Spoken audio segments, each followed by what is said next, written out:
मंडळी, पिंपरी चिंचवडमध्ये marriage certificate काढण्यासाठी सर्वात प्रथम तुम्हाला या सिटीजन सर्व्हिस पोर्टलवरती यायचं आहे। त्याची लिंक मी व्हिडिओच्या डिस्क्रिप्शन बॉक्समध्ये दिलेली आहे, तुम्ही तिथे जाऊन चेक करू शकता। जर तुम्ही या पोर्टलचं तुमच्याकडे अकाउंट नसेल तर तुम्हाला सर्वात प्रथम तुम्हाला साइन अप करावे लागेल। याच्या नंतर तुम्हाला असा डॅशबोर्ड दिसेल, इथे तुम्हाला तुमची बेसिक डिटेल्स टाकायचे आहे। जर तुम्ही वर किंवा वधू असाल, जो कोणी ॲप्लिकंट असेल त्याची इथे डिटेल्स टाकायचे तुम्हाला। इथे बेसिक डिटेल्स आहेत, first name, middle name, last name. त्याच्यानंतर तुम्हाला मराठीमध्ये ऑटोमॅटिकली इथे दिसेल। त्याच्यानंतर तुमचा मोबाईल नंबर टाकायचा आहे। मंडळी, मोबाईल नंबर टाकल्यानंतर तुम्हाला एक OTP येतो तुमच्या मोबाईल नंबरवरती, तो OTP तुम्हाला इथे व्हेरीफाय करायचा आहे। जसं की आता आपण टाकून बघूया। त्याच्यानंतर तुम्हाला इथे हिंट क्वेश्चन द्यायचा आहे, जो की तुमचा लॉग इन ID किंवा पासवर्ड जर समजा तुम्ही विसरला तो रिट्रीव्ह करण्यासाठी तुम्हाला हिंट क्वेश्चन हेल्प करण्यासाठी तुम्हाला तो टाकायचा असतो। तर त्याच्यानंतर तुम्हाला रजिस्टर सोसायटी नेम, इथे तुम्हाला सिटीजन हे ऑप्शन टाकायचं आहे।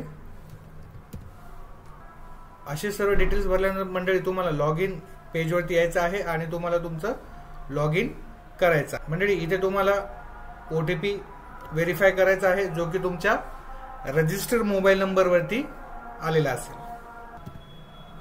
तर मंडळी, असं OTP टाकून झाल्यानंतर मी व्हेरीफाय OTP करेल आणि पुन्हा लॉग इन करेल। तर मंडळी, पोर्टलवरती लॉग इन केल्यानंतर तुम्हाला अशा प्रकारे डॅशबोर्ड दिसेल।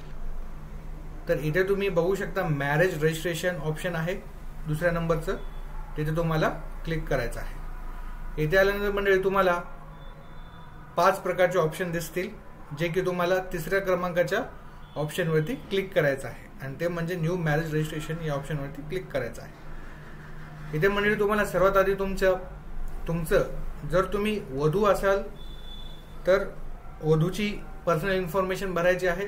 जर तुम्ही वर असाल तर तुमची पर्सनल इन्फॉर्मेशन इथे भरायची आहे। तर मंडळी, जर तुमचा करंट ॲड्रेस हा परमनंट ॲड्रेस असेल तर तुम्ही या बॉक्सवरती जाऊन टिक करायचा आहे। जो तुमचा करंट ॲड्रेस असतो तोच परमनंट ॲड्रेस इथे कंटिन्यू होतो। याच्यानंतर मंडळी तुम्हाला असे डिटेल्स भरून झाल्यानंतर तुम्हाला इथे अपडेट या ऑप्शनवरती क्लिक करायचं आहे। हे बघा मंडळी, हे अपडेट होत नाही, कारण की का इथे जो मी बिल्डिंग नंबर टाकलेला आहे तो हा इंग्लिशमध्ये आहे आणि त्यांना हा बिल्डिंग नंबर मराठीमध्ये हवा आहे। तर इथे काय करायचं मंडळी, अशा वेळेस तुम्हाला गुगलवरती जाऊन तुम्हाला मराठी टायपिंग असं सर्च करायचं आहे। इथे तुम्ही जाऊन 102 असं टाका मराठीमध्ये, इंग्लिशमध्ये टाका, ते ट्रान्सलेट होऊन मराठीमध्ये येईल। त्याच्यानंतर तुम्हाला ते कॉपी करायचं आहे आणि इथे पेस्ट करायचं आहे। हे बघा, हे मी मराठीमध्ये ऑप्शन टाकलेला आहे, इथे पण सेम करायचं आहे। अशा प्रकारे हे झाल्यानंतर मंडळी तुम्ही अपडेट या ऑप्शनवरती क्लिक करा। अशा प्रकारे तुमचं प्रोफाईल काय होईल, अपडेट होईल मंडळी। प्रोफाईल अपडेट झाल्यानंतर पुन्हा तुम्हाला काय करायचं आहे, लॉग इन करायचं आहे। पुन्हा तुम्हाला तीच प्रोसेस करायची आहे, OTP टाकून तुमचं प्रोफाईल काय करायचं, लॉग इन करायचं आहे। तर पुन्हा इथं आपल्याला काय करायचं आहे मंडळी, मॅरेज रजिस्ट्रेशन वरती जाऊन क्लिक करायचं आहे। त्याच्यानंतर पुन्हा तीच प्रोसेस करायची आहे, न्यू मॅरेज रजिस्ट्रेशन या ऑप्शनवरती पुन्हा क्लिक करायचं आहे आणि तुम्हाला इथे या पिंपरी चिंचवड म्युनिसिपल कॉर्पोरेशनच्या काही जे काही प्रोसिजर करतो आपण, डॉक्युमेंट प्रोसिजर आणि रिक्वायर्ड रजिस्ट्रेशनची जी काही प्रोसिजर करतो त्याची जे काही कंडिशन्स आहेत महानगरपालिकेच्या, तुम्ही इथे त्या रीड करू शकता। जर तुम्हाला इंग्लिशमध्ये रीड करण्यासाठी प्रॉब्लेम येत असेल तर तुम्ही इथे लँग्वेज पण चेंज करू शकता या ऑप्शनवरती जाऊन, मराठी आणि इंग्लिशमध्ये। तर मंडळी, इथे जवळपास 19 प्रकारच्या कंडिशन्स दिलेल्या आहेत। तर तुम्ही 1 बाय 1 ह्या कंडिशन वाचा आणि त्याच्यानंतर तुम्हाला या नियमो अटी या ऑप्शनवरती क्लिक करून पुढे जायचं आहे। तर मंडळी, इथे सर्वात आधी तुम्हाला तुमचं वॉर्ड ऑफिसचं नाव टाकायचं आहे। तुम्ही ज्या वॉर्ड ऑफिसमधून बिलॉंग करत आहात किंवा त्या एरियामधून बिलॉंग करत आहात तो एरिया तुम्हाला इथे टाकायचा आहे. समजा की मी आंबेडकर नगर क्षेत्रीय कार्यालय टाकतो.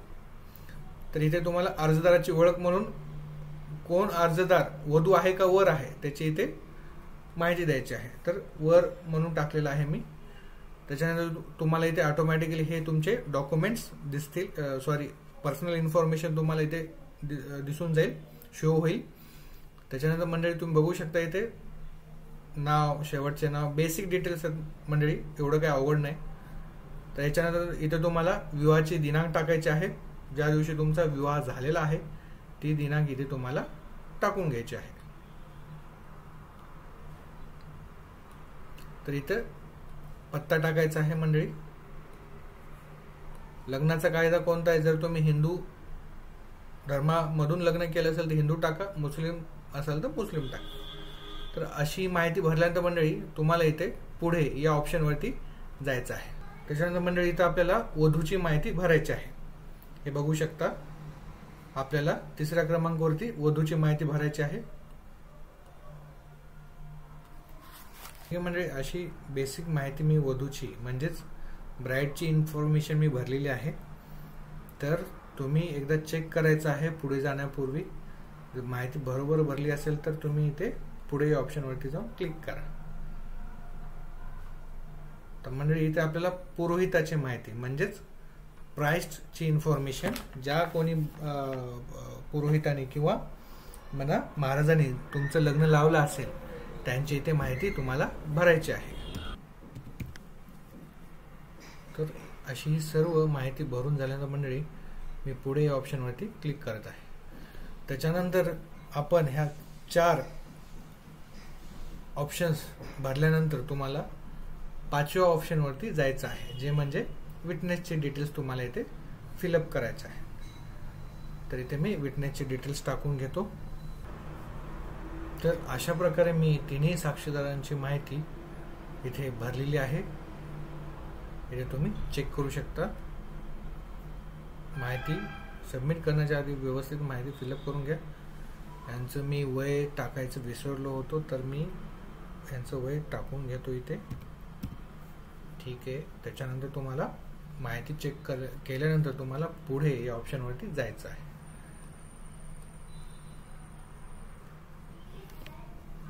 ठीक आहे मंडळी, पुढे केल्यानंतर तुम्हाला इथे आपले सर्वांचे डॉक्युमेंट्स इथे सबमिट करायचे आहेत किंवा अपलोड करायचे आहेत.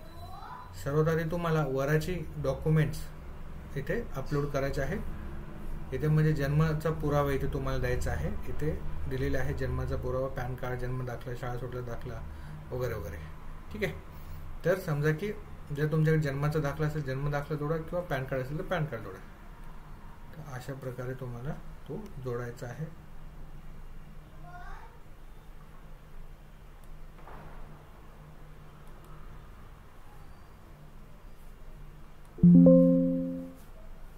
त्याच्यानंतर तुम्हाला रहिवासी कागदपत्र जोडायचे आहेत. याच्यामध्ये मंडळी लाईट बिल असेल तर उत्तमच आहे, लाईट बिल जोडा. अन्यथा आधार कार्ड जोडा किंवा जर तुमचं आधार कार्ड इथं पुण्यातलं नसेल तर तुम्ही ऑनलाईन जर अग्रीमेंट केलेलं असेल, रजिस्टर अग्रीमेंट केलेलं असेल तर तुम्ही इथे जोडा. ठीक आहे. त्याच्यानंतर मंडळी इथे मी वधूचे डॉक्युमेंट्स इथे मी जोडून घेत आहे. जन्माचा पुरावा मंडळी जर TC असेल तर खूप उत्तमच आहे, नसल्यास तुम्ही पॅन कार्ड जोडा.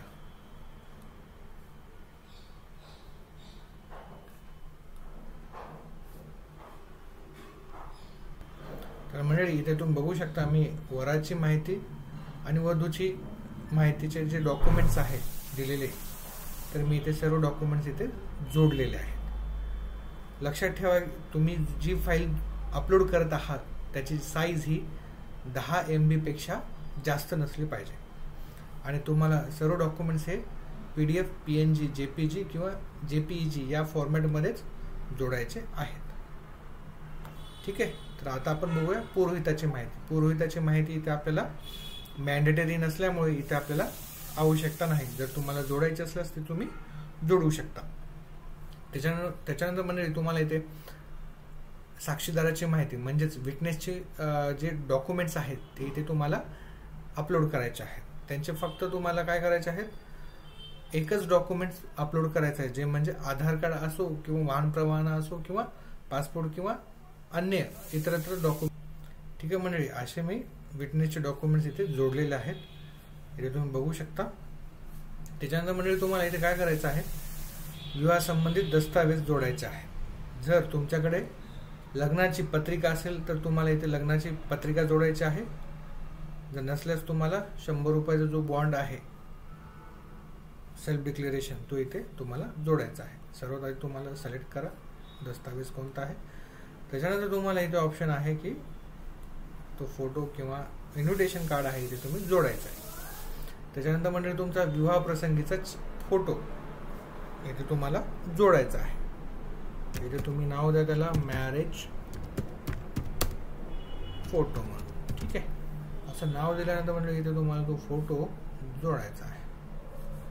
ठीक आहे, तर मंडळी असे ही माहिती जोडणं झाल्यानंतर तुम्हाला इथे रेड ऑप्शनवरती रेड कलरमध्ये तुम्हाला इथे नोट दिलेली आहे, ती तुम्हाला वाचायची आहे. ती काय आहे तर, कृपया अंतिम अर्जावर 100 रुपये कोड फी स्टॅम्प चिटकवा आणि तुमच्या नियोजित भेटीच्या वेळी सर्व मूळ कागदपत्रासह फॉर्म आणा. तर मंडळी जेव्हा आपण फॉर्म हा भरतो त्याच्या पाठीमागे 100 रुपये जे काही स्टॅम्प असतात, स्टॅम्प पेपर, स्टॅम्प फीस, तर 20 रुपयाचे 5 घ्या स्टॅम्प पेपर. तर त्या फॉर्मच्या पाठीमागे चिटकवा आणि ते डॉक्युमेंट जे असतात ते नोटरी करा आणि ऑफिसमध्ये सबमिट करा. ठीक आहे, अशी सोपी पद्धत आहे. त्याच्यानंतर मंडळी काही जण धार्मिक स्थळामध्ये लग्न जाऊन करतात, जसं की आळंदीमध्ये वगैरे वगैरे जाऊन लग्न करतात. तर त्या मंगल कार्यालयातून तुम्हाला एक लग्नाचा पुरावा देतात किंवा तिथलं मंगल कार्याचं सर्टिफिकेट देतात. तर जर ते सर्टिफिकेट तुमच्याकडे असेल तर तुम्हाला जोडायचं आहे, अन्यथा सोडायचं आहे. ठीक आहे, सो हा फॉर्म तुम्हाला सेव्ह करण्यापूर्वी एकदा तुम्हाला या पूर्वलोकन म्हणजेच एकदा आपल्याला व्हेरीफाय किंवा प्रिव्ह्यू करायचा आहे. जर तुमची माहिती बरोबर असेल तर तुम्ही सेव्ह करा, म्हणजे जतन या ऑप्शनवरती क्लिक करा. अशा प्रकारे तुमची माहिती सेव्ह झालेली आहे.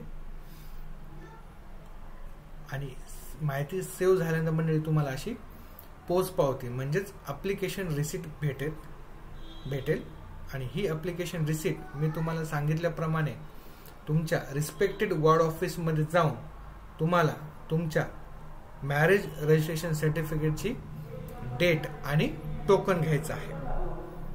आणि जर तुमचे काही प्रश्न असतील तर तुम्ही आम्हाला कमेंट बॉक्समध्ये विचारा, अन्यथा तुम्ही वॉर्ड ऑफिसमध्ये जे दिलेले ऑफिसर्स आहेत तुम्ही त्यांना जाऊन प्रत्यक्षामध्ये भेटून पण विचारू शकता.